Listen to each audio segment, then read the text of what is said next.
Shalom semuanya. Selamat pagi. Apa kabar pada pagi hari ini? Ya, luar biasa, dan kita semua sehat, kita bisa beribadah pada pagi hari ini. Semua karena cinta Tuhan Yesus kepada kita. Amin ya. Kita akan berdoa sebelum kita akan mulai ibadah kita.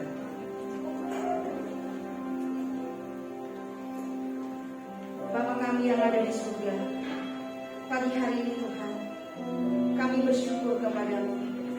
Engkau sudah mengantarkan kami ke tempat-Mu Tuhan, beribadah bersama-sama. Kami tahu Bapa, situasi dan kondisi yang kami alami tidaklah menentu Tuhan. Tetapi pagi hari ini Tuhan, kami percaya bahwa Engkau Tuhan yang memberikan janji yang pasti bagi hidup kami. Engkau akan selalu menolong kami. Engkau akan selalu menjadi perlindung dalam hidup kami.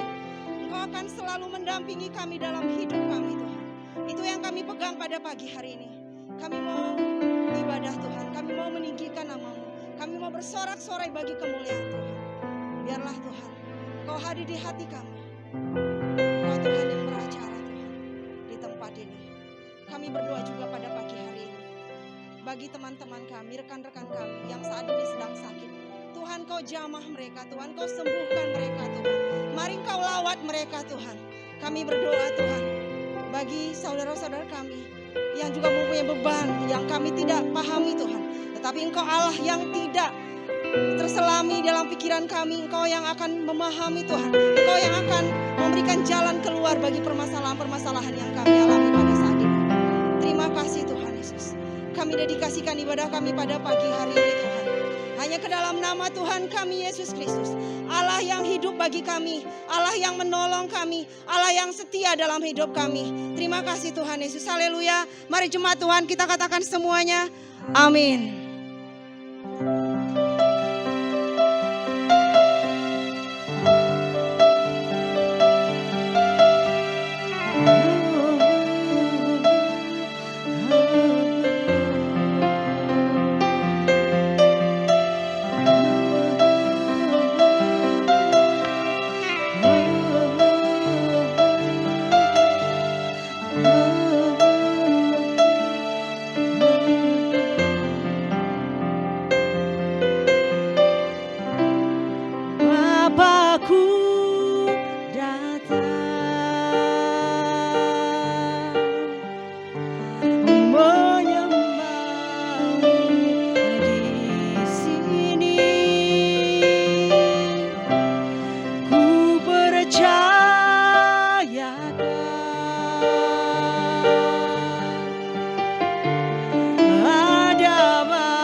datang kepadamu pagi hari ini Tuhan Yesus.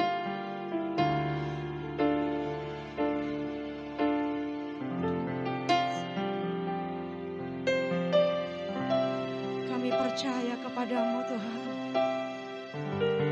Engkau tetap Tuhan kami dalam hidup kami.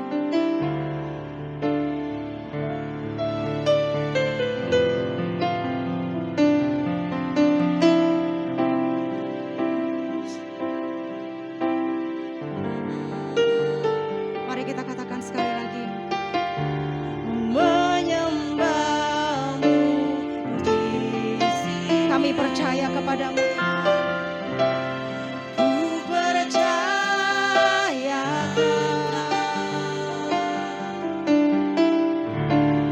ada bagiku. Mari katakan tak usah ku takut bersamamu.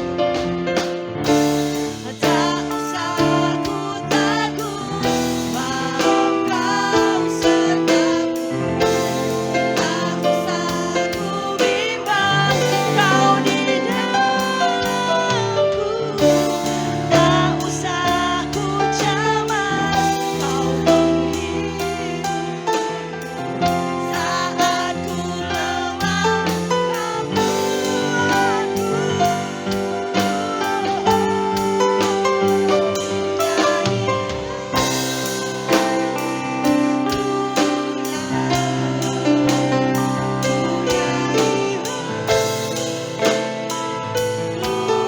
sungguh kau hebat Tuhan.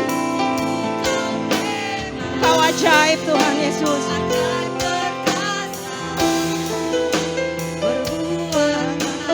Katakan ku nyanyi haleluya. Ku nyanyi haleluya.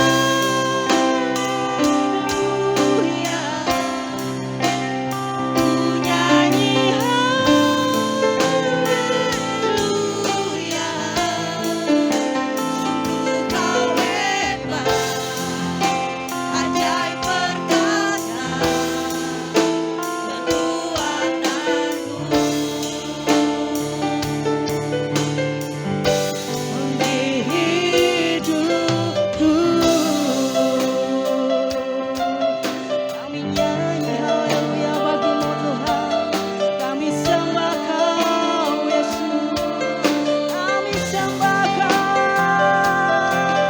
Engkau Tuhan dalam hidup kami.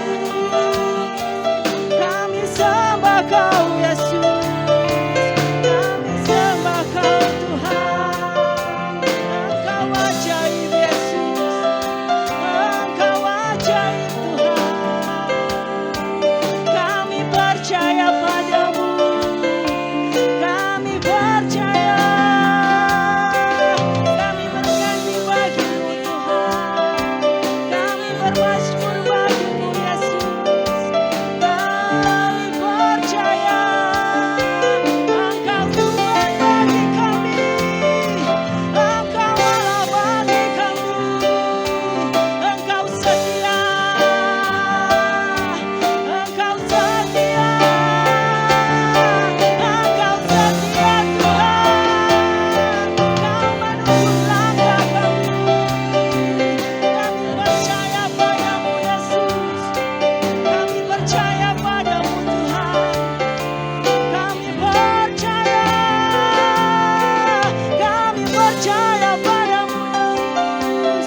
Kami sembah kau Tuhan. Kami sembah kau Tuhan. Kami agungkan Engkau Yesus. Kami agungkan Engkau Tuhan. Terima kasih Tuhan. Kami percaya kepadamu Tuhan. Ini hati kami di tempat ini Tuhan Yesus. Haleluya Yesus. Haleluya.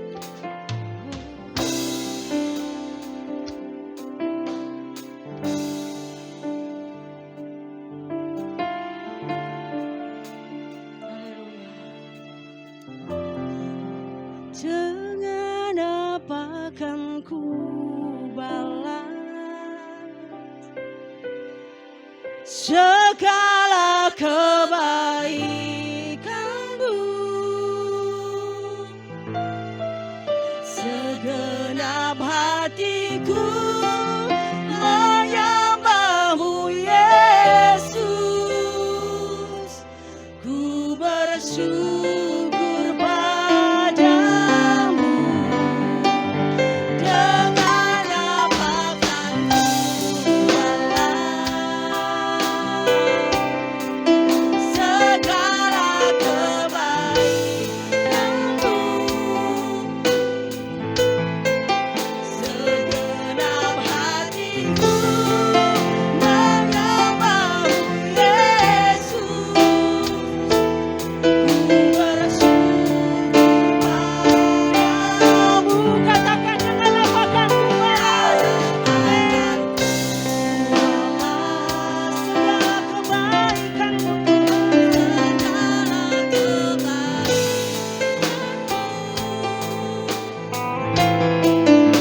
Segenap hatiku menyembahmu Yesus.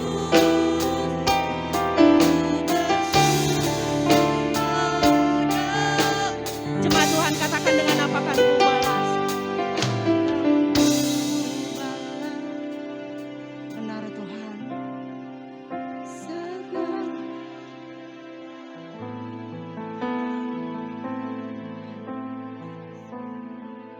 Segenap hatiku menyembahmu Yesus. Ku bersyukur padamu,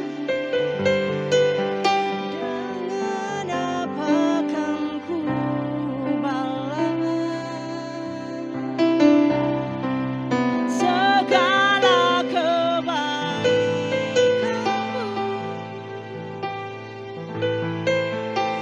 Segenap hatiku menyembahmu Yesus. Ku bersyukur padamu selamanya.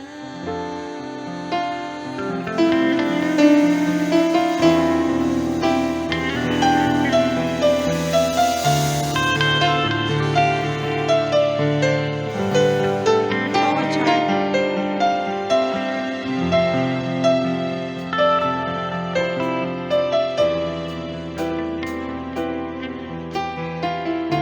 Haleluya. Sedikit saya bersaksi, Tuhan ingatkan saya. Seminggu sebelum tutup PTM Bapak Ibu, di sekolah saya mengajar, itu memang ada satu klaster yang terpapar COVID-19. Dan yang menarik adalah setiap pagi itu banyak sekali yang sakit. Jadi yang awalnya 36 naik seperti itu. Dan akhirnya Jumat malam diputuskan untuk tutup. Satu hal yang saya seminggu itu karena pujian ini akan kami bawa di hari Minggu. Saya selalu menyanyikan lagunya Yesusku ajaib dan kuasa. Yesusku ajaib dan kuasa. Dan saya menyanyikan itu dan kita meyakini hari ini bahwa Yesusku ajaib dan kuasa. Dan kita perkatakan itu dan kita imani, amin. Ya, saya sungguh diberkati pujian ini. Mari kita mau naikkan pujian Yesusku ajaib dan dia berkuasa. Amin.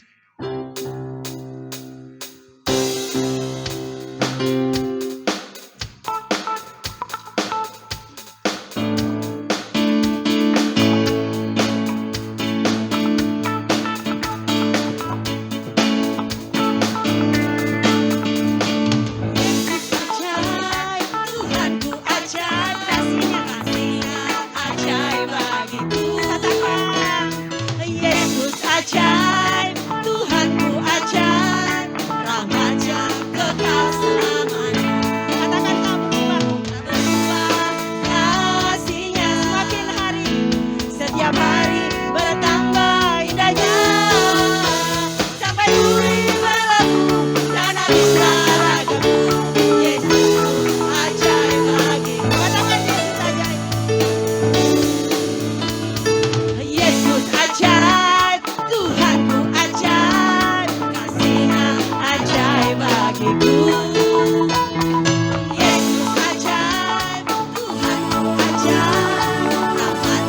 kekal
Shalom.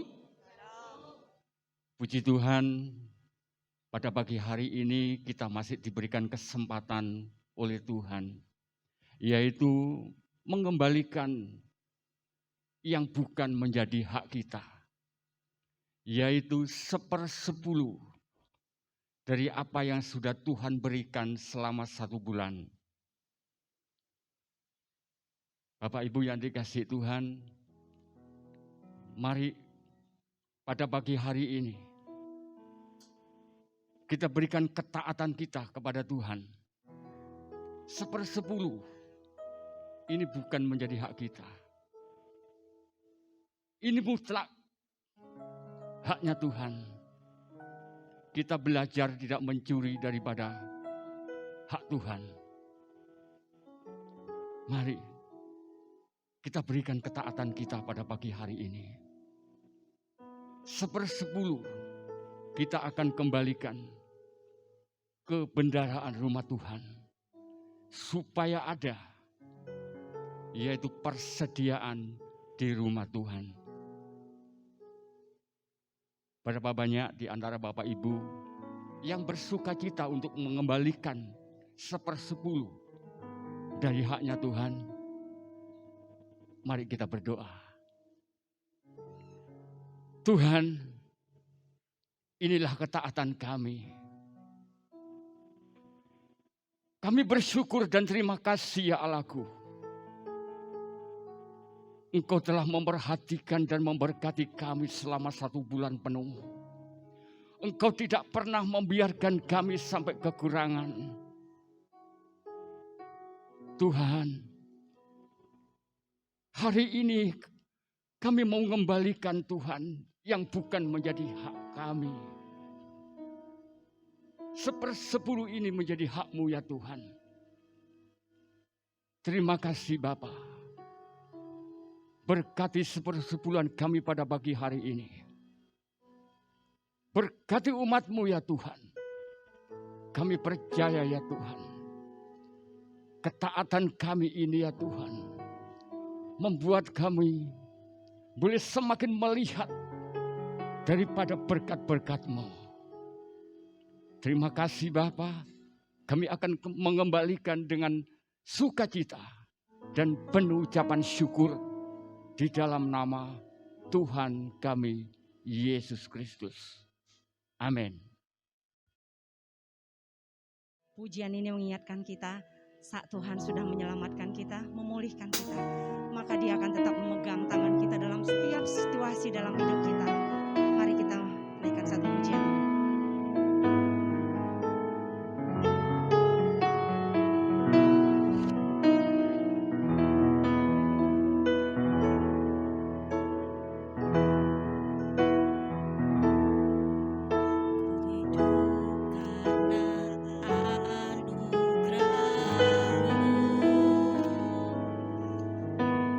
Tiada satu pun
Sekali lagi mari kita katakan, Yesus pegang tangan.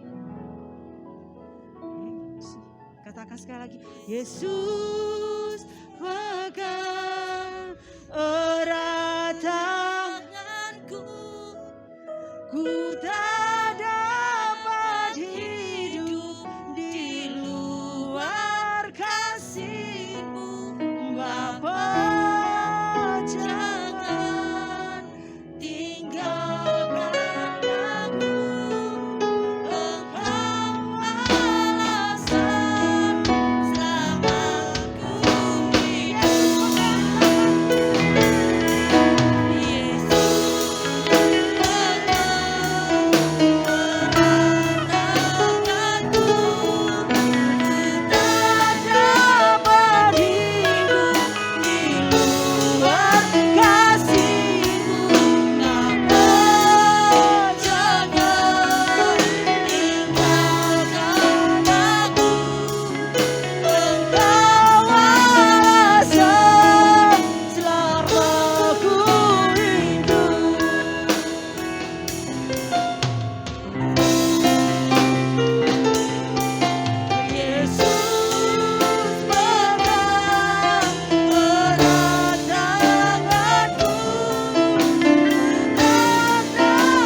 aku, Engkau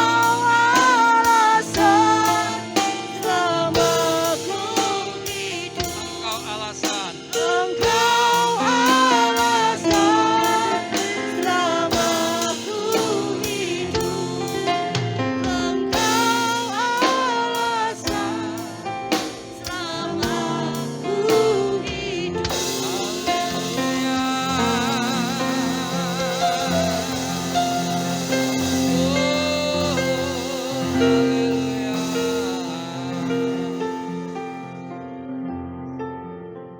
Bapa, sungguh Engkau baik.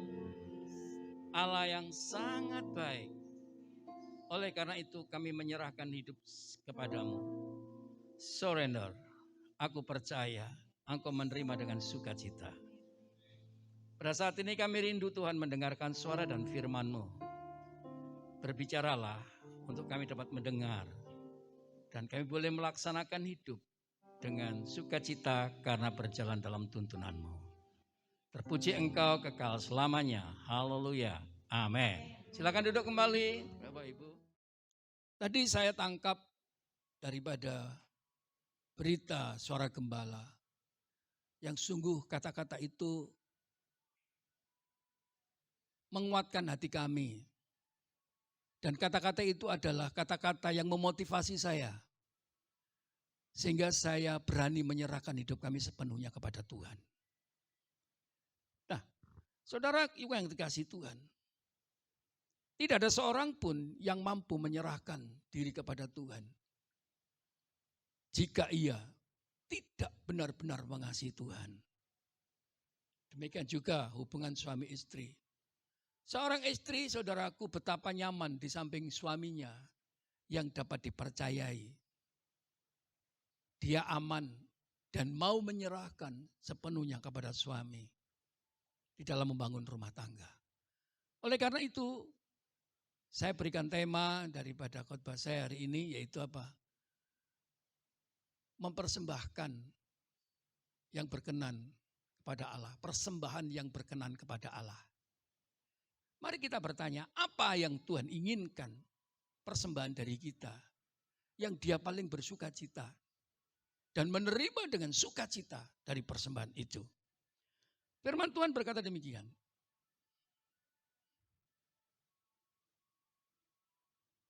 Ya.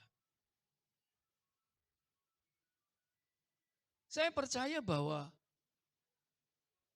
kita semua ini memiliki hati untuk melakukan amanat agung. Jadikanlah semua bangsa muridku. Ini membuktikan bagaimana Tuhan merindukan multiplikasi jiwa-jiwa. Multiplikasi jiwa-jiwa. Kemarin kami pertemuan dengan para gembala. Pak, dengan perkembangan yang ada di KMKM, ini kelihatannya perlu kita mulai berpikir ke depan untuk ibadah 2 kali. Saya percaya bahwa anak-anak muda pun sekarang ini yang sudah mulai memiliki hati untuk jiwa-jiwa. Dan mereka berusaha untuk membangkitkan generasi berikutnya. Saya percaya kita semua adalah sebagai orang tua yang mendukungnya. Tapi kita perlu sadari saudaraku yang dikasihi Tuhan. Apa yang perlu kita lakukan yang paling utama? Di dalam kitab Roma, pasal 12, 1-2 dikatakan gini. Karena itu saudara-saudara, demi kemurahan Allah, aku menasihatkan kamu. Supaya kamu mempersembahkan tubuhmu sebagai persembahan yang hidup. Yang berkenan dan hidup yang kudus dan yang berkenan kepada Allah. Itu adalah ibadahmu yang sejati. Coba, saya percaya ayat ini adalah ayat yang sangat populer. Tapi kalau kita merenungkan secara mendalam, tidak semudah itu saudaraku. Untuk kita bisa menanggapi ya. Karena mengapa?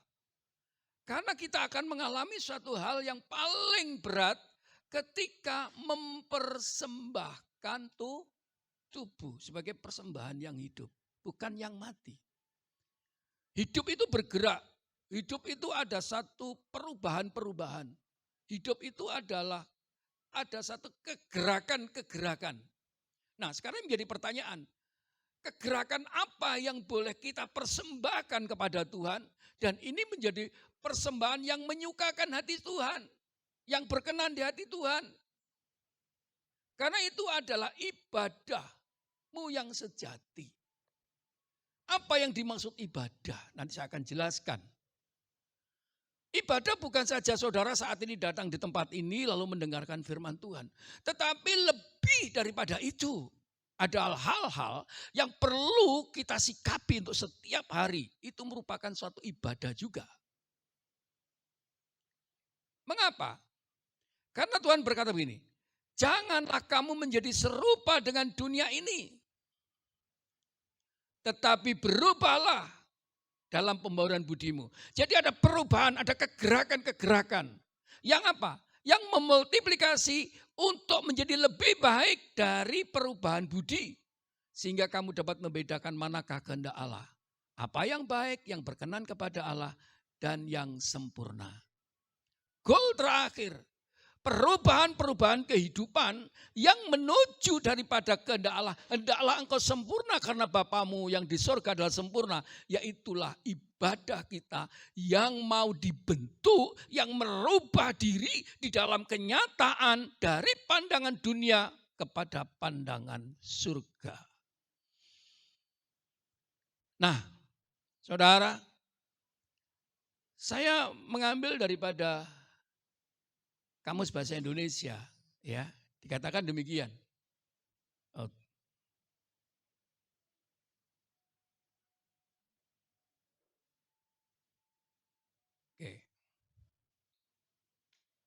Pengertian ibadah.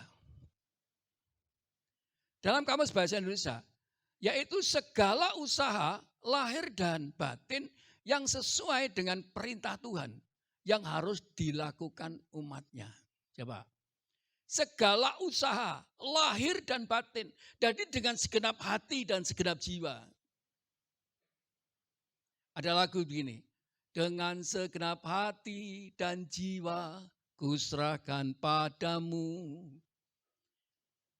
Jadi bukan sembarangan saudaraku mempersembahkan itu. ada satu sikap untuk merubah bukan saja sikap kita, tapi sampai kepada batiniah kita. Pikiran kita, perasaan kita, sehingga tumbuh tindakan kita.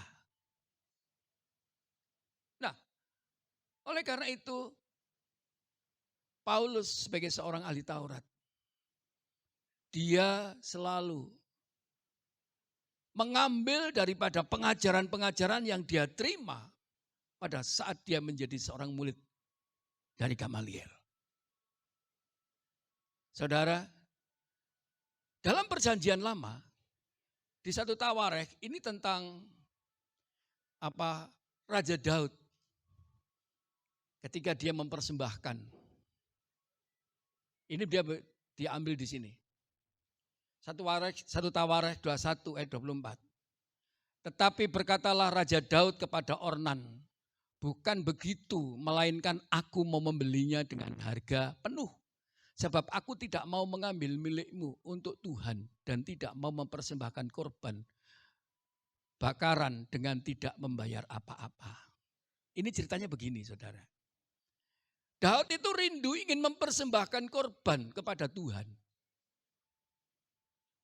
Lalu dia menyampaikan kepada Onan. Onan ini adalah pribadi yang sangat simpatik dengan Daud.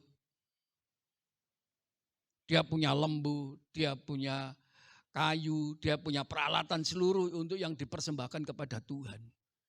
Lalu Daud menyampaikan kepada dia.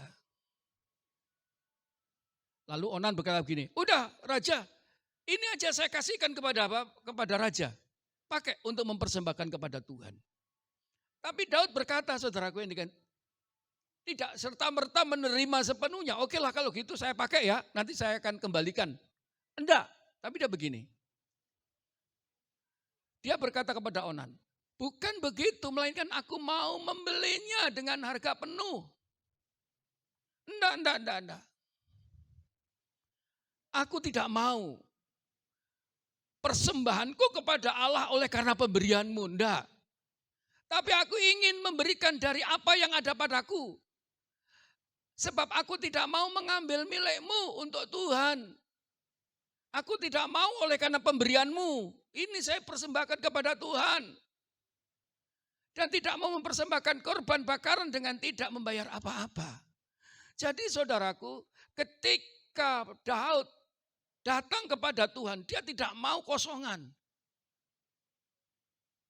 Dia ingin mempersembahkan apa yang saat ini dia terima dari Tuhan. Bahkan Onan yang saat itu simpatik dengan dia memberikan bekal supaya Daud bisa mempersembahkan, dia tolak. Enggak, lebih baik aku beli. Ini berbicara tentang apa? Mempersembahkan dengan hati karena dia sadar segala sesuatunya itu hanya dari Tuhan yang dia dapatkan, saudaraku yang dikasih Tuhan. Satu bukti kata-kata Daud seperti ini, saudara. 1 Tawarikh 29:16 dikatakan demikian.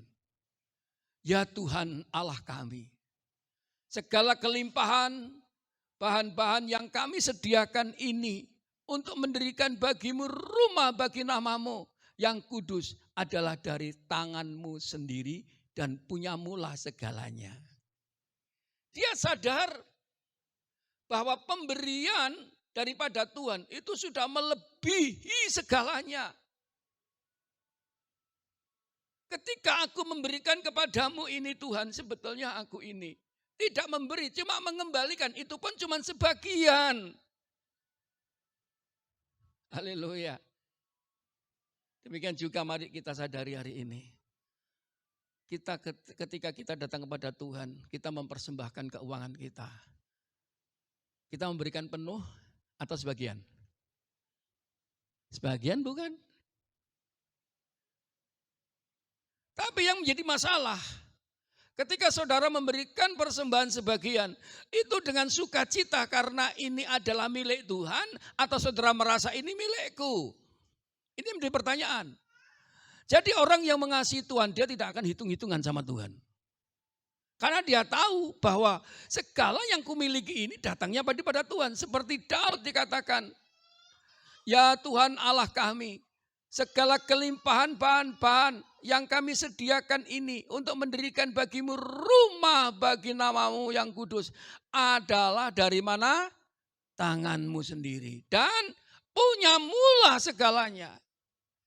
Kalau dikatakan kalau katakan firman ini, punya mula segalanya. Bukan saja daripada keuangan kita. Tapi apa yang ada pada kita, bahkan tubuh kita ini saudaraku adalah milik Tuhan. Amin. Segalanya ini adalah milik Tuhan. Jadi pemahaman Daud ini saudaraku yang dikasihi Tuhan sangat menjadi arti buat ibadah kita hari ini. Dia hanya mengembalikan hanya untuk Tuhan.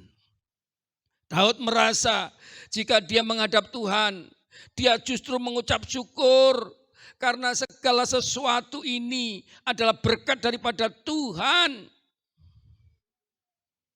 Haleluya. Demikian juga kalau hari ini sehat saudaraku. Kita bersyukur. Ini semualah campur tangan Tuhan. Anak saya dua-dua tidak bisa datang ibadah.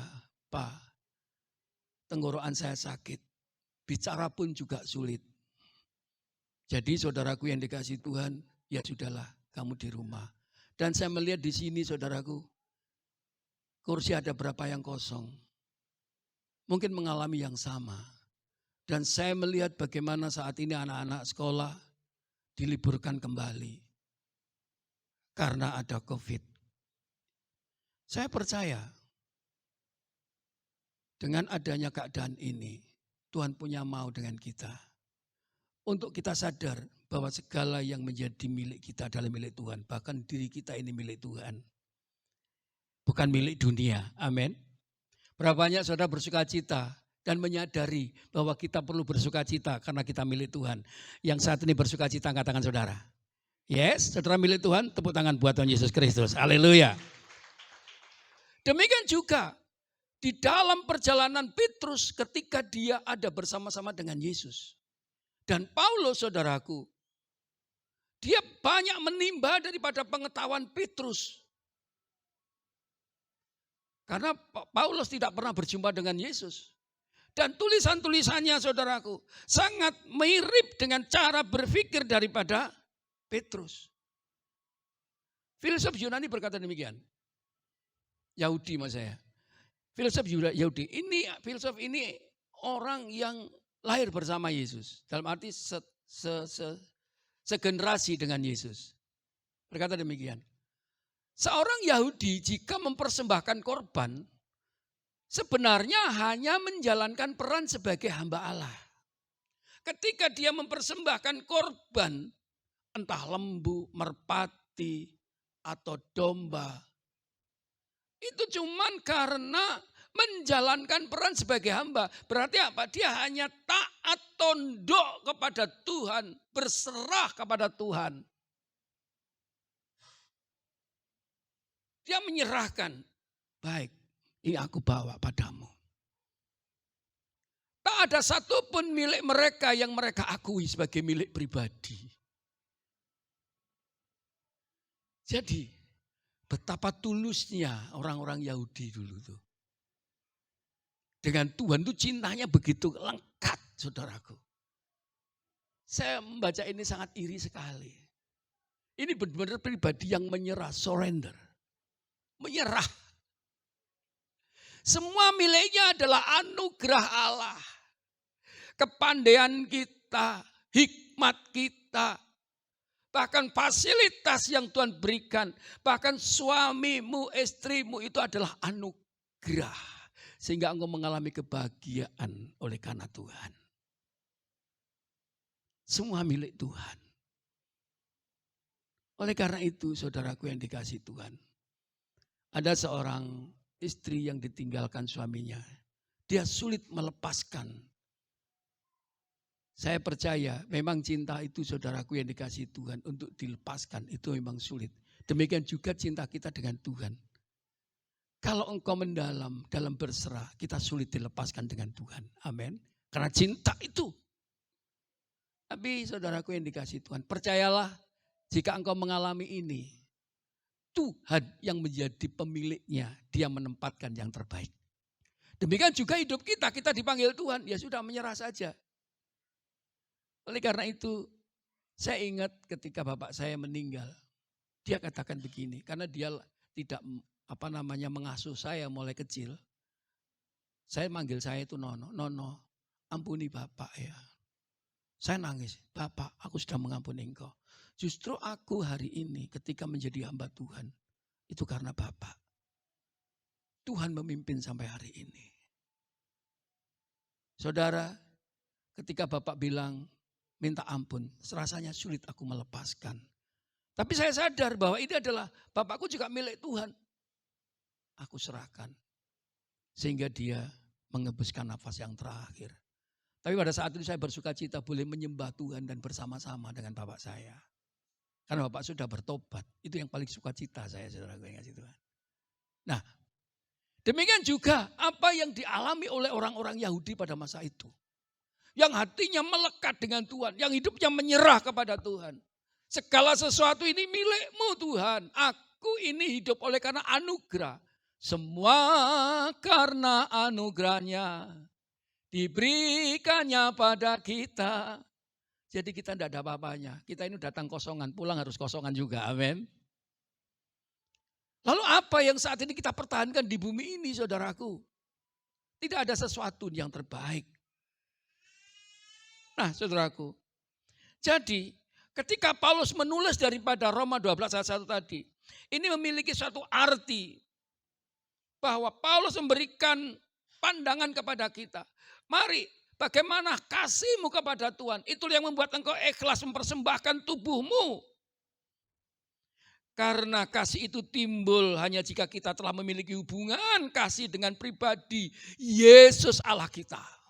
Kita bisa mempersembahkan jika kita memiliki hubungan yang baik dengan kasih Kristus. Dan kau merasakan kasih Kristus. Saudara yang dikasihi Tuhan. Apalagi kalau Tuhan hanya meminta daripada sebagian dari milik kita. Yang juga kadang-kadang kita juga kadang-kadang berapa kita tidak jujur di hadapan Tuhan. Apa? Yang bukan milik kita ini loh.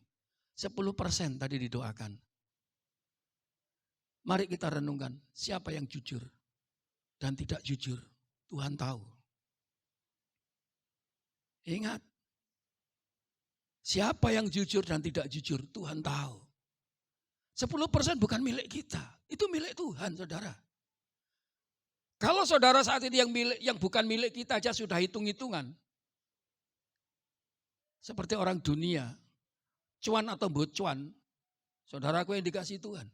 Untung atau rugi, saudara akan berbicara tentang apa yang saat ini nanti aku pakai untuk selanjutnya. Saudara, untuk hidup saudara selanjutnya itu ada di tangan Tuhan. Saya dulu juga ketakutan ketika saya saat itu dipanggil menjadi seorang hamba Tuhan full time. Istri saya pun bilang, Pak, besok kita ini makan apa? Anak-anak kita butuh dana. Tapi cuma satu, ketika saya surrender. Tuhan, aku berserah kepadamu Tuhan. Apa yang kau mau dalam hidupku?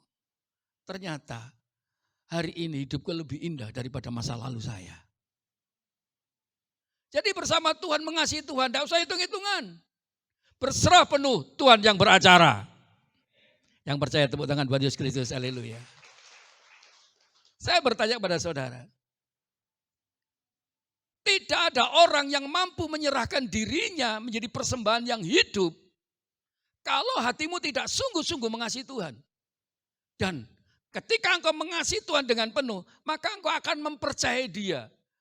Sulit engkau akan mempercayai Dia ketika engkau tidak mengasihi. Amin. Iya. Sulit saudara menyerahkan diri pada Tuhan kalau engkau tidak mengasihi. Oleh karena itu saudaraku yang dikasihi Tuhan. Apapun yang saya hadapi, saya tenang saja saudara. Karena Allah turut bekerja mendatangkan kebaikan buat saya. Aku tahu ketika aku berserah penuh.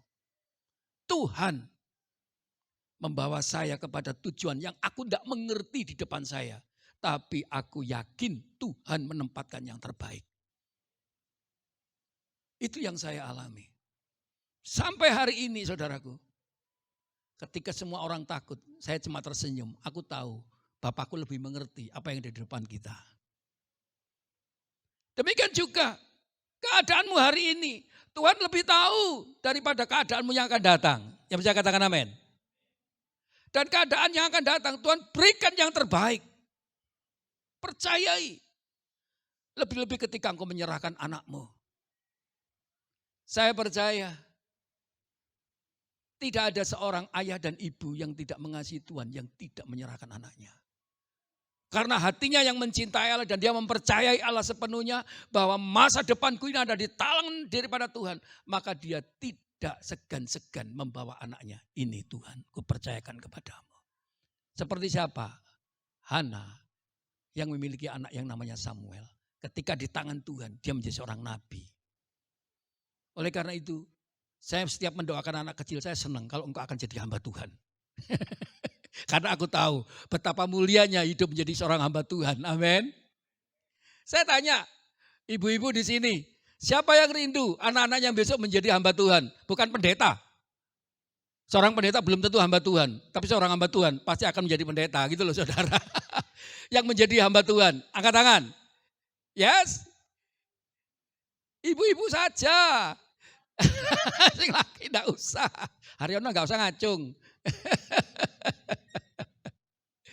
Siapa yang rindu ibu-ibu anaknya menjadi seorang hamba Tuhan? Bangkit berdiri. Saya akan berdoa.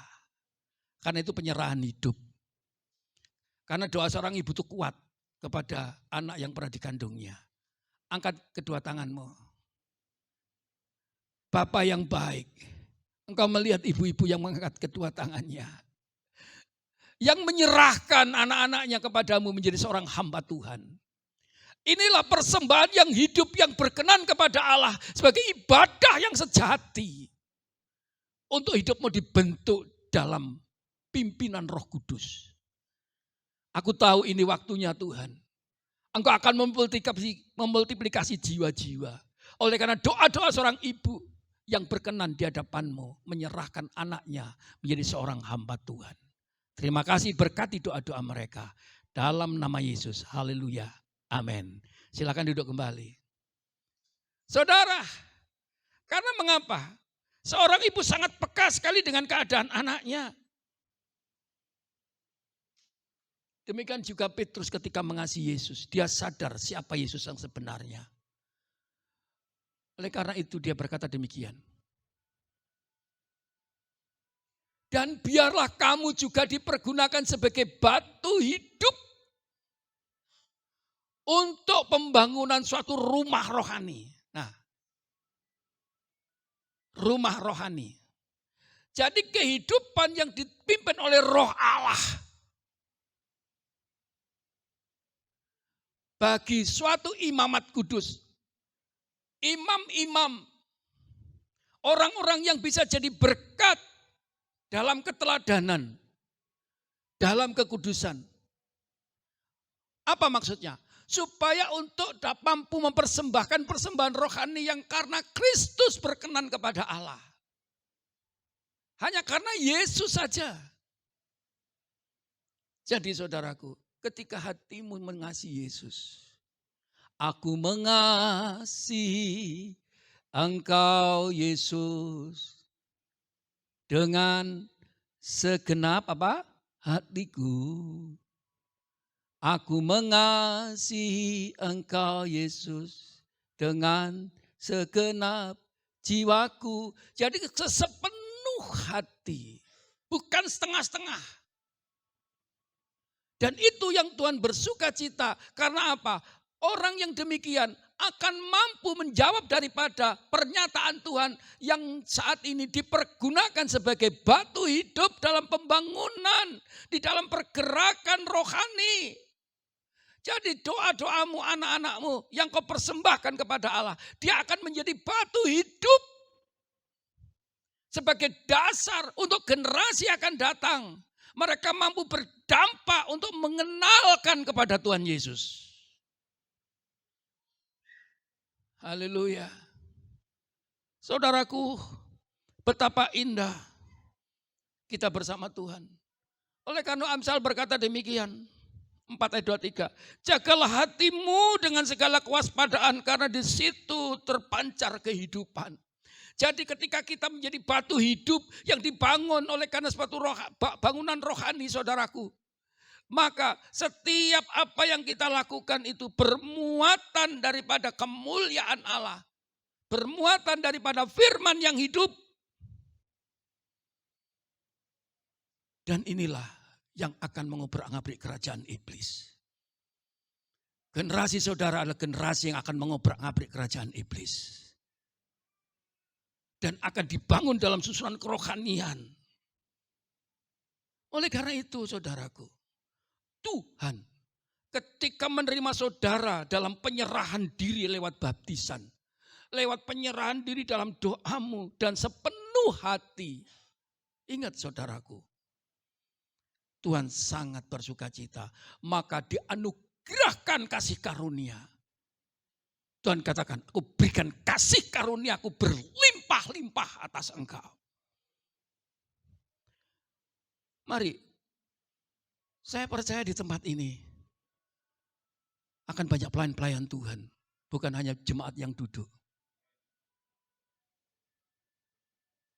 Saya ngomong sama Pak Hosea sebagai ketua di dalam pelayanan ibadah ini, bertanggung jawab terhadap keadaan ini. Ayo kita kembangkan pelayanan kita ke depan. Tapi cari orang-orang juga yang punya kapasitas seperti kamu. Yang suka melayani dalam anugerah untuk membawa ibadah kita ini. Nanti saya akan training saudaraku. Jadi saudaraku yang dikasih Tuhan. Ketua ibadah tidak bisa cuma satu. Nanti kalau kita ada tambah lagi, tambah ibadah lagi. Kita perlu orang banyak. Saya percaya karunia itu ada di tempat ini. Nah, ya saya bersyukur Tuhan kirim pemain keyboard satu lagi, Kak Re di sini. Ini anugerah yang luar biasa bukan? Tapi ingat dalam anugerah pelayanan ini adalah tempat di mana Tuhan akan membangun batu hidup. Bukan oleh karena kita saat ini bangga dengan apa yang telah. Enggak, ini menyerahkan hidup. Ketika di Kingdom Training saya berkata, kalau kamu menyerahkan diri kepada Allah, dipakai alatnya. Tuhan itu saudaraku tidak pernah berhutang sama kita. Tuhan itu akan memberikan upah pada waktunya. Ada seorang yang bersaksi, itu betul Pak. Ketika saya menyerahkan diri kepada Tuhan sepenuhnya. Saya dulu tidak punya pekerjaan, Tuhan berikan pekerjaan yang terbaik. Bahkan dipercayai. Loh saudara, itulah yang saat ini engkau terima daripada Tuhan. Saya percaya saudaraku, engkau digoncang. Tapi kamu akan digerojok sama Tuhan dengan berkat yang kau tidak akan bisa ngomong apa-apa. Cuma, Tuhan, engkau itu dahsyat dan ajaib. Akan membuat engkau saat ini terkagum-kagum dengan Dia. Amin. Saudara rindu terkagum-kagum dengan Dia? Yes, jadi batu hidup. Saudara setuju? Tepuk tangan buat Mas Kirjus, haleluya. Saudara harus siap untuk dibentuk menjadi batu hidup. Amin. Ini yang Tuhan mau, saudaraku yang dikasih Tuhan.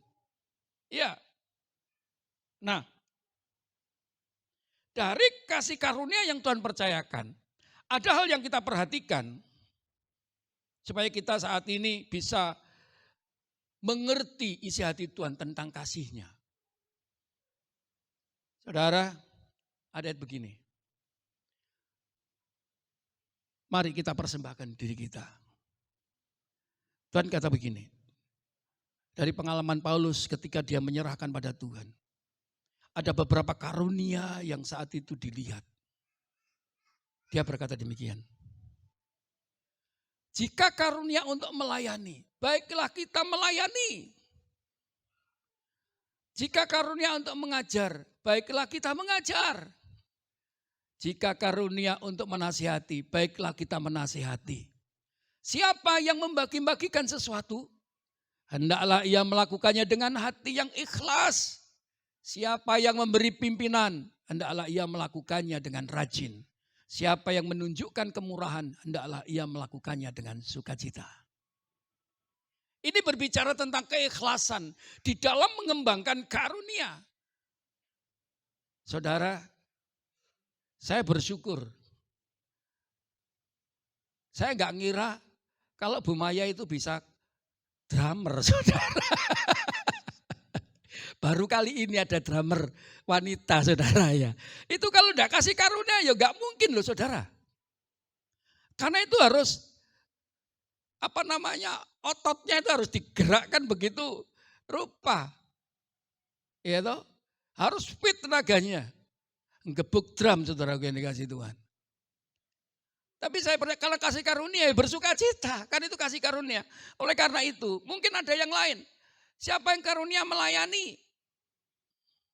Saudaraku yang dikasih Tuhan. Ada seorang anak didik yang pernah saya pimpin. Dia itu sangat menghormati hamba Tuhan.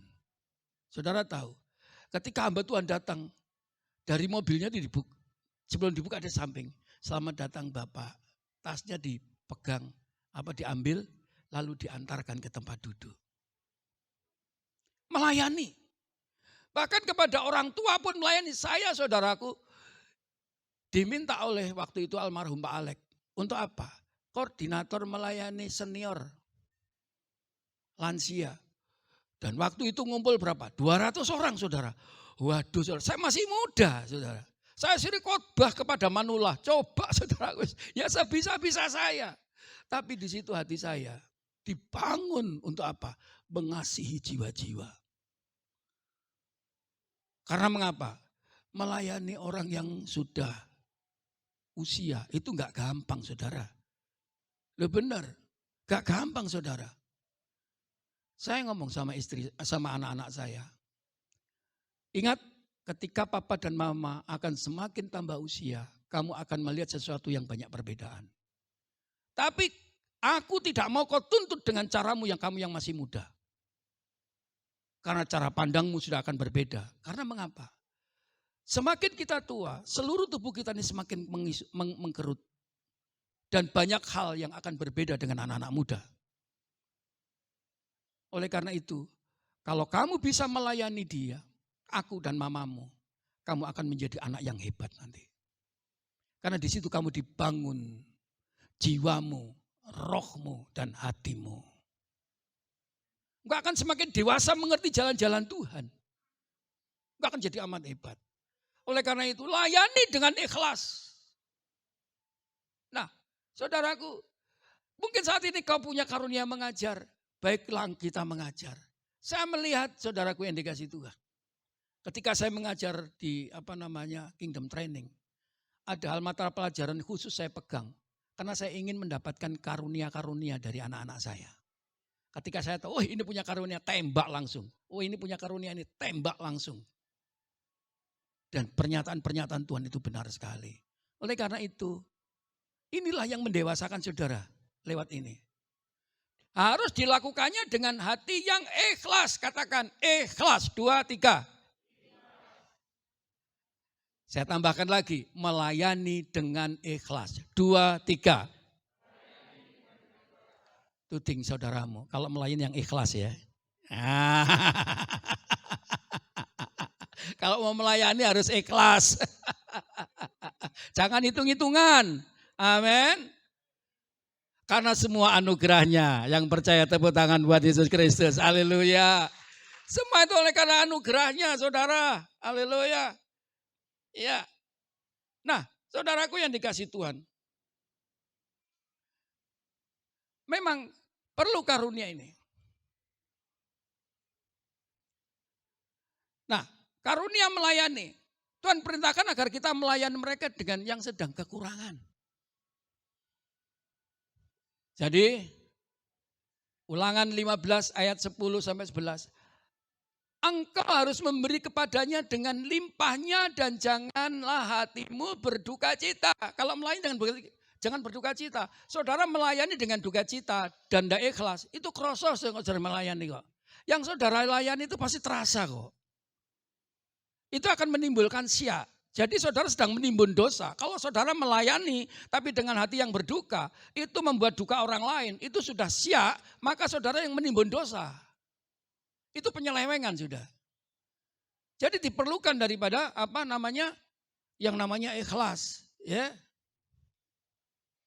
Apabila engkau memberi kepadanya, sebab oleh karena hal itulah Tuhan Allahmu akan memberkati engkau dalam segala pekerjaanmu dan dalam segala usaha. Nah, ini upahnya saudara. Kalau engkau melayani dengan ikhlas, sudahlah, upah itu pasti ada. Bukan dari gereja, tapi dengan cara Tuhan, entah itu teman gereja, entah itu daripada orang lain yang di luar, atau itu dengan cara Tuhan yang kita tidak tahu. Itu saya alami. Saudaraku yang dikasihi Tuhan, sampai hari ini saya alami. Orang-orang yang saat ini tidak saya mengerti. Itu saudaraku yang dikasihi Tuhan, dari luar kota yang jauh. Dari saya tidak bisa ngomong saudaraku yang ini, saya bisa hidup hari ini oleh karena burung gagak yang datang dari seberang luar pulau. Karena apa? Cuma saya layani dengan ikhlas. Istri saya dibel malam-malam, ibu saya perlu ini, ya oke didoain. Terus saya memberikan nasihat. Karena apa? Itu ada karunia pada kami. Kami kembangkan. Ya, Allahmu akan memberkati engkau dalam segala pekerjaanmu dan dalam segala usahamu. Sebab orang-orang miskin tidak hentinya akan ada dalam negeri itu. Itulah sebabnya aku memberi perintah kepadamu demikian. Haruslah engkau membuka tangan lebar-lebar bagi saudaramu yang tertindas dan yang miskin di negerimu. Saya memberikan pengertian apa itu miskin. Orang miskin belum tentu oleh karena kekayaan, oleh karena harta. Tapi miskin rohani juga bisa. Miskin cara berpikir, miskin adalah banyak kekurangan, mengalami kekurangan. Oleh karena itu, mari kita lihat apa yang miskin di sekitarmu. Jika engkau bisa melakukannya, turun tangan. Lebih-lebih saat ini masa pandemi. Berapa banyak mereka yang saat ini mengeluh karena butuh pekerjaan, karena butuh saat ini tidak bisa makan untuk anak sekolah dan lain-lain. Oleh karena itu dua hal yang bisa kita lakukan. Ayo kita bantu dengan memberikan uang kalau ada. Memberikan apa yang bisa kita beri. Barang juga bisa. Mungkin saudara memberikan lapangan kerja. Mungkin saudara memberikan nasihat juga bisa. Pengetahuan dan pengajaran sampai ia mampu mandiri. Ini waktunya saudaraku yang dikasihi Tuhan. Bukan kita menjadi pribadi yang cuek. Tuhan ingin ketika kita mempersembahkan diri kepada Tuhan. Kita bukan menjadi pribadi yang cuek. Tapi yang empati. Ya. Siapa yang memiliki karunia? Membagi-bagikan sesuatu. Apa yang harus kita perhatikan supaya memultiplikasi lewat karunia membagi sesuatu? Dalam Matius 6 ayat 3-4. Tetapi jika engkau memberi sedekah, janganlah diketahui tangan kirimu apa yang diperbuat tangan kananmu. Hendaklah sedekahmu itu diberikan dengan tersembunyi. Maka Bapamu yang melihat yang tersembunyi akan membalas kepadamu. Saya melihat orang-orang yang tulus memberi. Justru mereka tidak kekurangan berkat. Oleh karena itu ada seseorang yang dari mana begitu ya, dari luar kota. Dia kirim ini, kirim itu. Bapak jangan diberitakan nama saya. Baik, cuman saya bilang ini berkat dari sana, dari sana. Dan mereka bersuka cita. Dan dia melihat bagaimana tangan Tuhan tidak membuat kekurangan buat dirinya. Karena itulah yang menjadi kesukacitaan saudaraku yang dikasihi Tuhan. Bersama-sama Tuhan kita tidak motivasi untuk apa yang kita dapatkan, tapi apa yang kita beri. Itu yang Tuhan paling suka cita. Haleluya. Jadi saudara, yang harus kita perhatikan. Dua hal yang harus dihindari dalam hal memberi yang Yesus ajarkan. Apa itu tadi? Motif memberi jangan untuk supaya mendapatkan sanjungan. Pernah saya, saudaraku yang dikasihi Tuhan, mungkin pernah saya saksikan di sini. Saya waktu pelayanan di gereja lain, penggembalaan di gereja lain, di gereja yang lama. Ini begini, Bapak, khotbah Bapak itu perlu ditingkatkan. Saya ada buku untuk supaya Bapak belajar. nanti bukunya ini bisa jadi berkat buat Bapak. Baik Pak, orangnya udah tua. Terima kasih. Oke, nanti Bapak berkhotbah tentang memberi. Lalu nanti saya tolong dipanggil, lalu akan menyerahkan buku ini kepada Bapak. Lalu saya biar difoto anak saya. Waduh saudara, saya bingung jawab saudara gue. Mau saya sangkal tuh orang tua. Nanti saya memberi pengertian orang tua itu gak gampang saudara, saya terlalu muda waktu itu. Akhirnya ya saya turuti saja. Tapi itu menjadi kenangan buat saya. Tapi setelah itu khotbah saya lanjutkan seperti ini. Kalau kamu saat ini memberi jangan untuk supaya mendapat sanjungan. Yang kedua motif memberi jangan supaya dapat dilihat orang. Saya bilang gitu.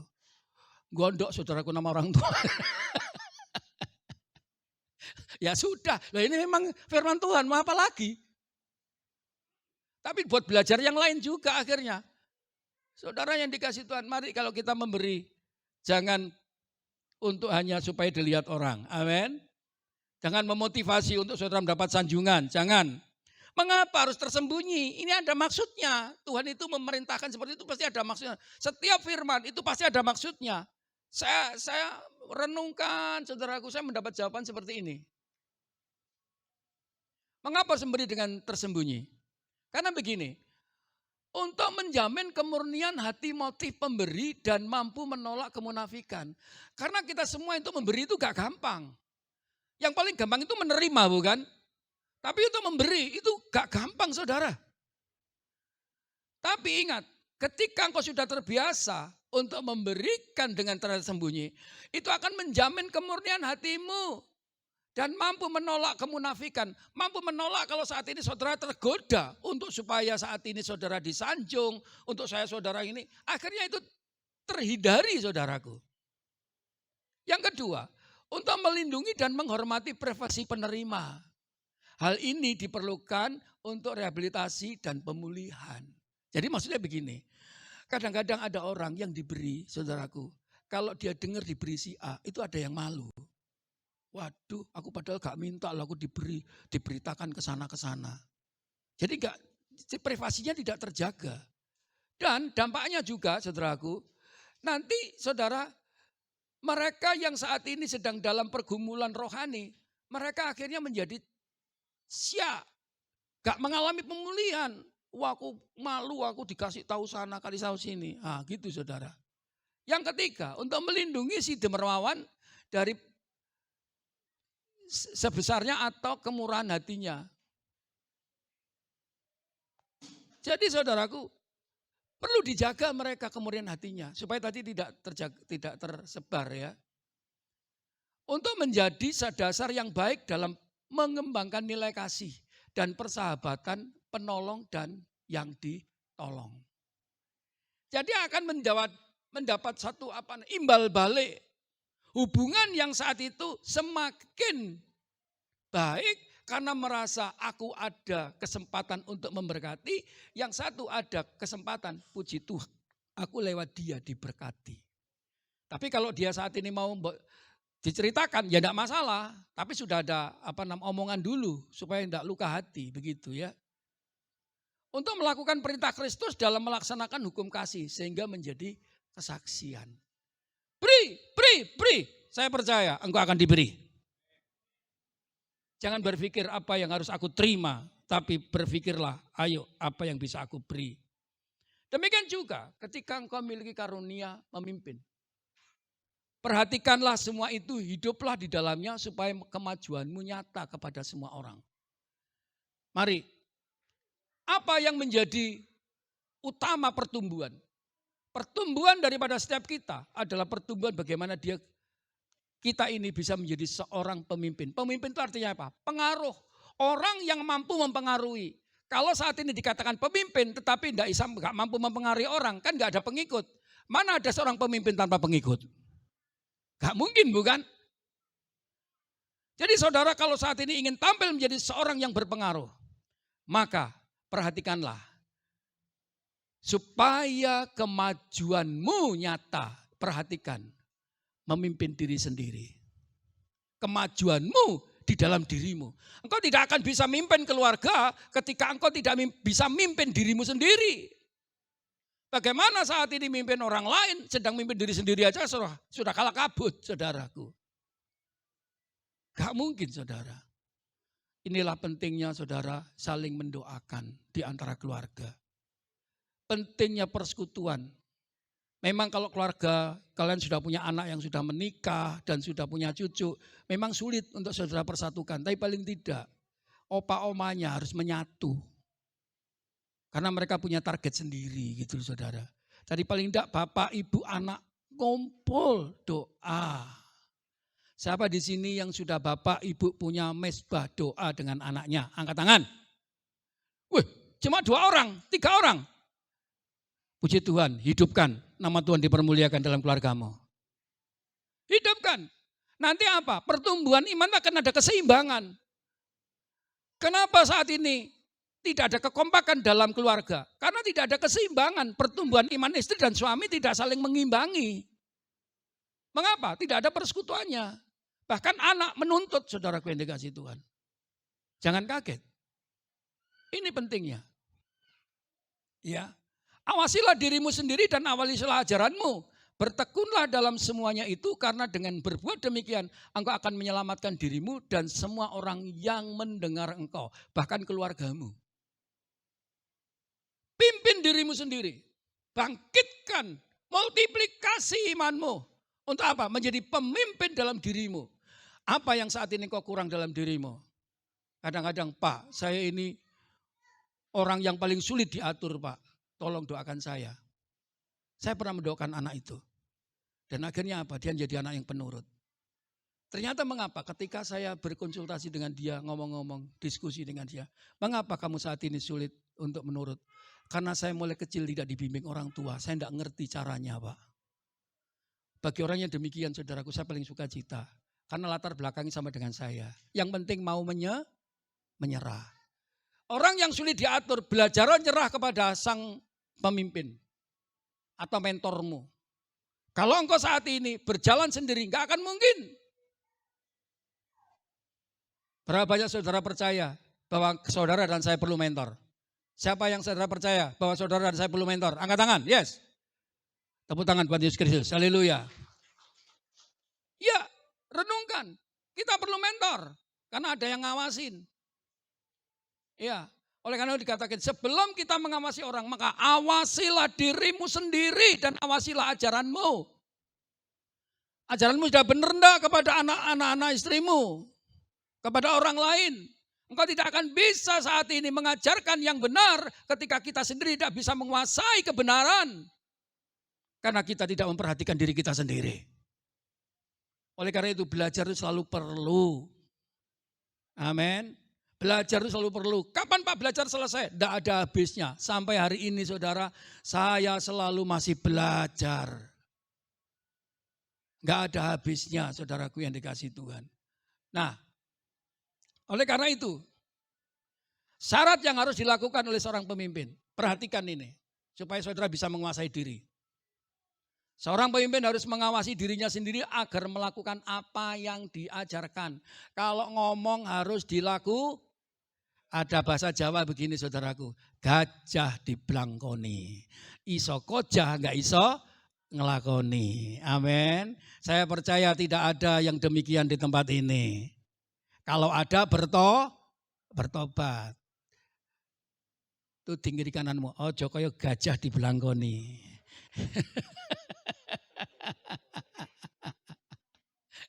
Nasihati, waduh, setinggi langit, enggak melanda sama sekali saudaraku yang dikasih Tuhan. Ya. 2, harus berusaha selalu meningkatkan diri agar mendapatkan hikmat dan pengetahuan yang baru. Terus belajar, kapan itu belajar? Belajar di buku, juga belajar dari kehidupan, memonitor kondisi. Saya di sini belajar juga. Untuk kami memimpin, melihat per orang ini karakternya seperti ini, yang ini karakternya seperti ini. Sehingga saya harus bisa mengimbangi, saudara. Lalu hikmat-hikmat pengetahuan akan muncul. Bahkan saya buku-buku, ini saya kan gak ngarang, saya kan baca buku, saya ringkes. Fair aja saya. Kalau saya tidak punya pengetahuan dari baca buku-buku, gak bisa memberikan nasihat pada saudara. Dan saya menulis ini karena saya sudah melakukan. Saya berani ngomong karena saya sudah melakukan. Ayo kalau begitu sama-sama kita melakukan. Amin. Iya. Harus berusaha selalu meningkatkan diri agar mendapatkan hikmat dan pengetahuan yang baru. Yang ketiga, harus mengawasi hasil pengajaran setiap orang dengan sungguh-sungguh dan siap dalam memikul tanggung jawab. Lebih-lebih gembala KM, kepala rumah tangga, dan kita semua harus mengawasi hasil pengajaran yang kita saat ini sudah kita katakan. Hasilnya bagaimana? Harus dimonitor. Oleh karena itu, setiap pemimpin harus belajar memonitor setiap apa yang diajarkan. Ya, setiap yang apa yang diajarkan. Ya, saya percaya di sini pasti saling melahirkan dari pemimpin generasi. Saya pesan sama si Haryono untuk melahirkan si Eki di bagian multimedia. Ya, lo mana Haryono? Kok nggak ada di sana? Harus di tempat ya. Yang sudah melahirkan Eki. Nanti yang lainnya, ayo tunjukkan sikap kita sebagai teladan hasil pengajaran itu. Orang dengan sungguh-sungguh, lah ini, sungguh, katakan 2, 3. Iya, harus apa yang sudah diajarkan itu harus kita monitor sungguh-sungguh, jangan setengah-setengah, gak bisa. Dan siap dalam memikul tanggung jawab. Jadi serius. Tidak ada hal yang berhasil tanpa keseriusan. Tidak ada yang berhasil tanpa aku mengerjakan dengan serius. Gak mungkin. Ya. Oke. Yang keempat, karunia menasihati. Apa yang harus kita perhatikan agar memultiplikasi lewat karunia menasihati? Kami juga menasihati kamu, saudara-saudara. Tegurlah mereka yang hidup dengan tidak tertib. Hiburlah mereka yang tawar hati. Belalah mereka yang lemah. Sabarlah terhadap semua orang. Coba. Pelayanan menasihati adalah pelayanan di mana kita saat ini berani ngomong apa yang salah. Kamu salah, Rek. Dasarnya apa? Ini loh bener lah. Tegurlah mereka yang hidup tidak tertib. Ini bahaya, orang tidak tertib saudaraku yang dikasih Tuhan. Pasti sulit untuk saat ini mengalami multiplikasi. Karena apa? Orang tidak tertib kadang-kadang banyak berubah pandangannya. Karena nggak konsisten. Tapi kalau orang yang konsisten terus begini, maka pandangannya akan lurus. Mengapa pandangannya pelin-pelan dan ambigu? Karena biasanya di sini, dia tidak biasa tertib. Hiduplah, hiburlah mereka yang tawar hati. Orang yang saat itu penuh dengan kesedihan. Orang yang saat ini sedang hambar. Mari, hiburlah mereka. Belalah mereka yang lemah. Sabarlah terhadap semua orang. Jadi layanilah dia dengan kasih. Bukan dipaksakan. Dengan kasih. Nah, saudaraku yang dikasih Tuhan. Biarlah firman ini menjadi berkat buat kita. Inilah tanda bagaimana kita menyerahkan hidup kita. Yaitu hidup yang mau dibentuk untuk menjadi batu kehidupan kebangunan rohani. Bukan saja untuk kita dan keluarga kita. Tapi untuk sampai keturunan kita. Amin. Nah, mari. Batu hidup adalah seseorang yang mempersembahkan hidupnya kepada Tuhan. Itu yang berkenan kepada Tuhan. Dan itu adalah ibadahmu yang benar. Bukan cuma datang ke gereja dan melayani gini. Bukan. Tapi kehidupan yang sesungguhnya. Yang dipersiapkan Tuhan untuk membangkitkan generasi. Dan mengobrak-abrik kerajaan iblis. Yang percaya tepuk tangan buat Yesus Kristus. Haleluya. Mari musik kembali. Dan kita mari bangkit berdiri. Haleluya. Kiraba Shandaraka. Kiraba Sekara. Segala puji. Haleluya. Segala puji syukur bagimu. Ku tinggikan namamu selalu. Kemuliaan hanya bagimu. Terpujilah namamu, segala puji syukur bagimu. Ku tinggikan namamu selalu, kemuliaan hanya bagimu. Terpujilah namamu. Ku naikkan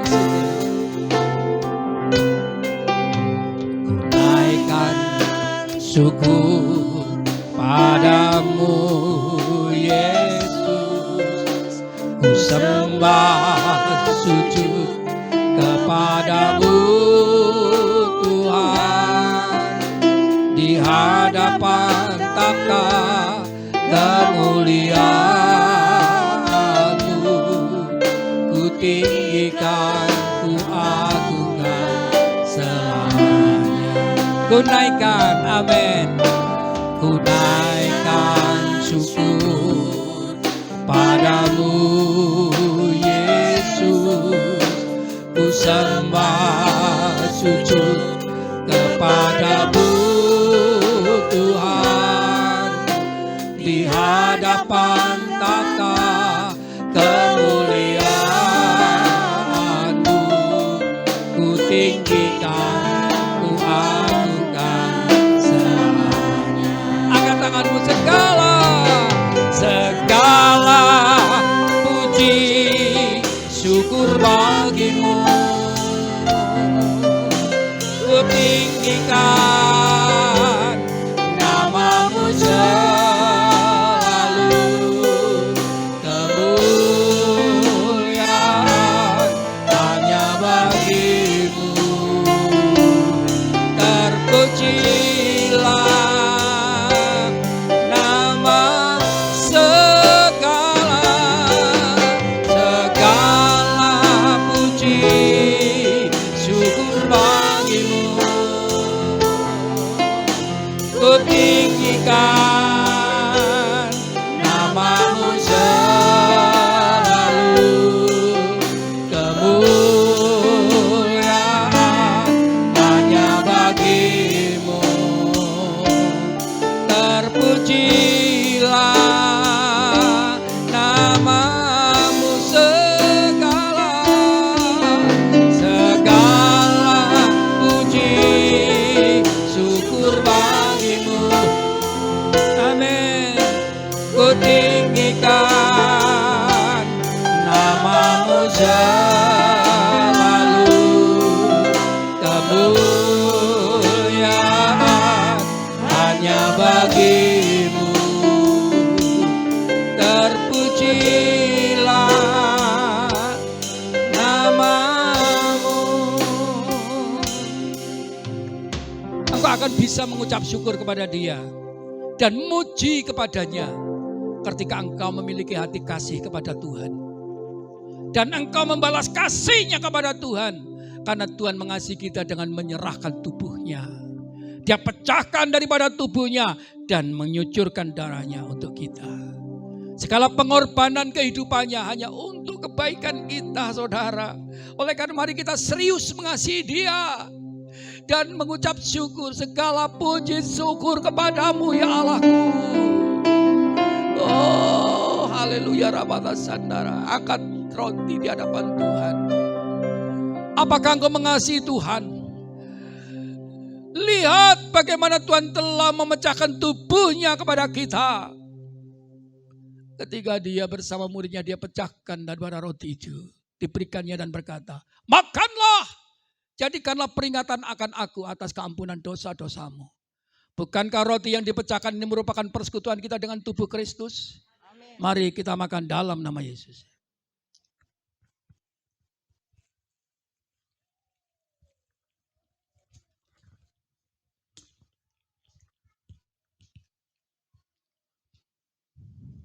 Kita angkat cawan di hadapan Tuhan. Demikian dia mengambil cawan dan diberkati. Diberikanlah kepada murid dan berkata, inilah cawan perjanjian baru yang dimeteraikan oleh darahku. Minumlah, jadikanlah peringatan akan aku. Saudara, bukankah cawan yang diberkati Allah merupakan persekutuan kita dengan darah Kristus? Mari kita minum dalam nama Yesus.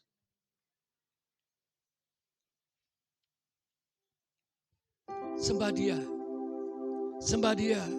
Haleluya, haleluya. Terima kasih Tuhan, terima kasih Tuhan. Oh Tuhan, Kau baik, Kau baik. Haleluya. Aku bersyukur, ku muliakan namamu, Yesus Allahku. Syukur.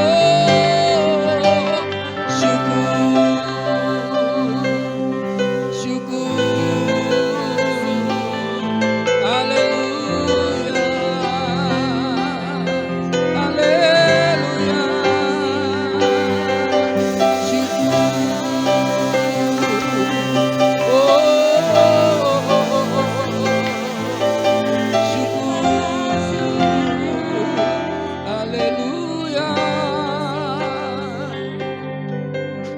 Syukur. Haleluya. Bapalah, inilah kami Tuhan yang mengasihimu dengan segenap hati.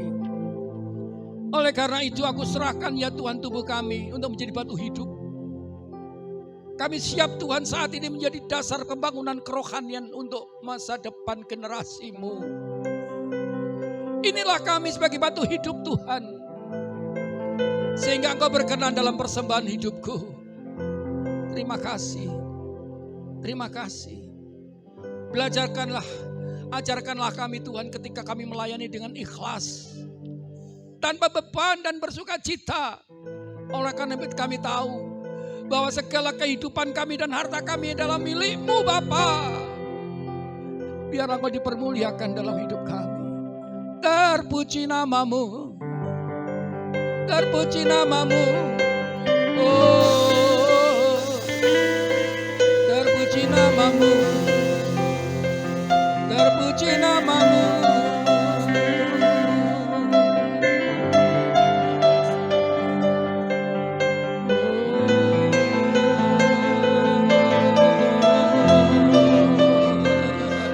Sembah dia, sembah dia, muliakan dia, muliakan dia.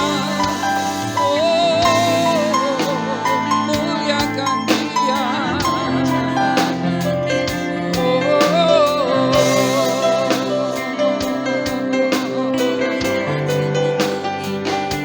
Haleluya.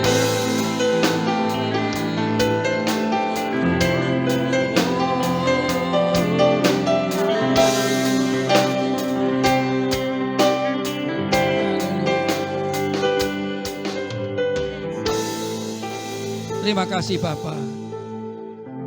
Engkau yang telah menuntun langkah kami untuk kami jadi batu yang hidup. Bagaimana kami melayani dengan tulus ikhlas, mempersembahkan dengan ikhlas, memimpin sebagai teladan untuk kami boleh jadi berkat. Jadikanlah kami batu hidup-Mu Tuhan untuk pembangunan kegerakan kerohanian ke depan. Sebagai persembahanku kepadamu yang berkenan. Haleluya. Amin. Silakan duduk kembali. Shalom Bapak Ibu yang dikasihi Tuhan. Mari kita bersatu hati dalam doa syafaat. Kita naikkan doa-doa dan kerinduan hati kita kepada Bapa kita yang baik hati. Mari kita bersatu hati dalam doa. Bapa yang baik, sungguh kami mengucap syukur Tuhan. Karena anugerah Tuhan, karena kasih karunia Tuhan, kami bisa ada seperti kami ada hari ini Tuhan. Kami bersyukur kalau kami memiliki Allah yang luar biasa. Allah yang telah memilih kami, menetapkan kami sebagai umat pilihan-Mu Tuhan. Terima kasih Bapa. Kami mau menaikkan doa-doa kami Tuhan dari tempat ini Tuhan. Kami mau berdoa bagi bangsa kami Indonesia Tuhan. Bangsa yang Engkau kasihi Tuhan. Kami berdoa Tuhan bagi bangsa kami Tuhan. Segala problema politik, kesehatan, perekonomian, kami percaya Tuhan. Segala sesuatu terjadi dalam bangsa kami Tuhan. Semua atas seizin-Mu Bapa. Kami memohon belas kasihan Tuhan untuk bangsa kami Tuhan.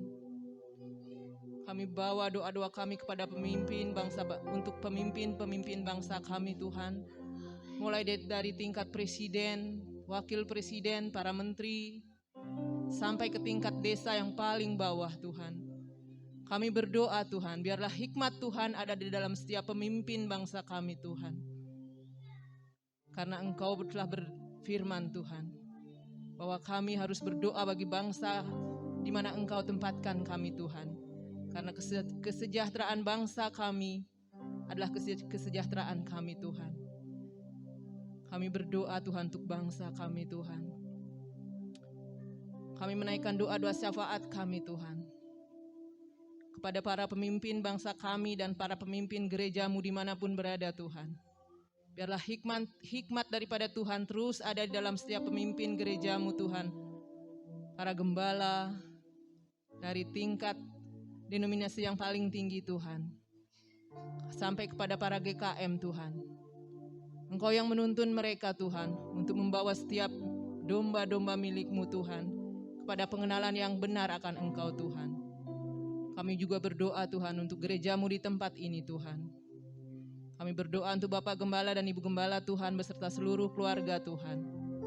Biarlah hikmat Tuhan, kesehatan dan penyertaan yang sempurna terus Engkau curahkan untuk Bapak Gembala dan Ibu Gembala beserta keluarga Tuhan. Terima kasih Bapa, terima kasih Tuhan Yesus. Kami juga berdoa Tuhan untuk para GKM Tuhan di tempat ini Tuhan. Kami menyerahkan para GKM beserta keluarga mereka Tuhan ke dalam tangan-Mu Tuhan. Mereka adalah alat yang Engkau pakai Tuhan untuk memenangkan banyak jiwa, untuk merangkul banyak hati yang terluka Tuhan. Terima kasih Bapa, terima kasih Bapa. Kami mau berdoa juga Tuhan untuk semua pelayanan yang ada di tempat ini Tuhan. Mulai dari sekolah minggu, profetik, pelayan ibadah Tuhan, dan semua pelayanan multimedia Tuhan. Anak-anak remaja Tuhan, kami berdoa Tuhan. Kami memohon belas kasihan Tuhan. Biarlah hikmat Tuhan terus tercurah di tempat ini Tuhan. Untuk kami boleh memberikan pelayanan yang terbaik kepada Raja kami. Terima kasih Bapa, terima kasih Tuhan Yesus. Dan sebentar lagi kami akan memberikan persembahan Tuhan. Ajarkan kami Tuhan untuk memberi dengan penuh ucapan syukur Tuhan. Terima kasih Bapa, terima kasih Tuhan Yesus. Di dalam satu nama yang indah kami telah berdoa dan mengucap syukur. Haleluya. Amin. Kita akan mengakhiri ibadah kita pada pagi hari ini. Mari jemaat, saya undang bangkit berdiri.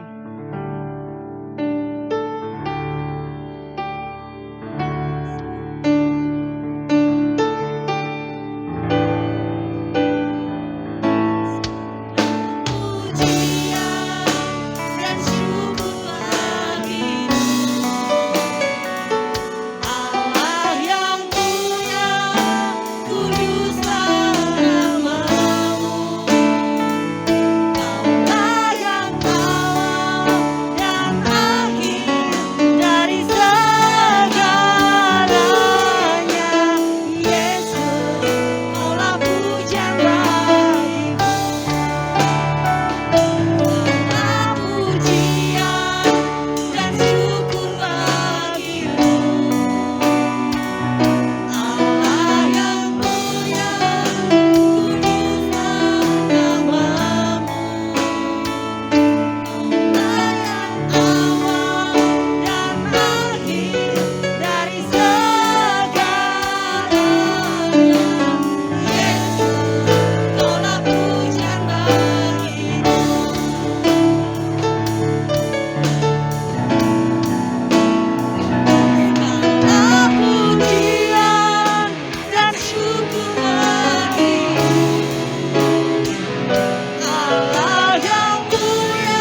Angkat kedua tanganmu. Diberkati ketika engkau datang di tempat ini. Diberkati pula lah ketika engkau pulang dari tempat ini. Dan perjalananmu menjadi baik. Keselamatan Tuhan menyertai engkau pulang dan pergi. Bahkan kehidupanmu semakin dimuliakan Tuhan. Dan terimalah berkat dari Bapa, Putra, dan Roh Kudus, yaitu Tuhan Yesus Kristus. Yang senantiasa mempercayaimu untuk memberikan ketika engkau diberikan kasih karunia. Dia akan selalu menggendongmu, dia selalu menuntunmu dan memberkatimu mulai hari ini. Sampai Tuhan datang kembali. Haleluya. Amin.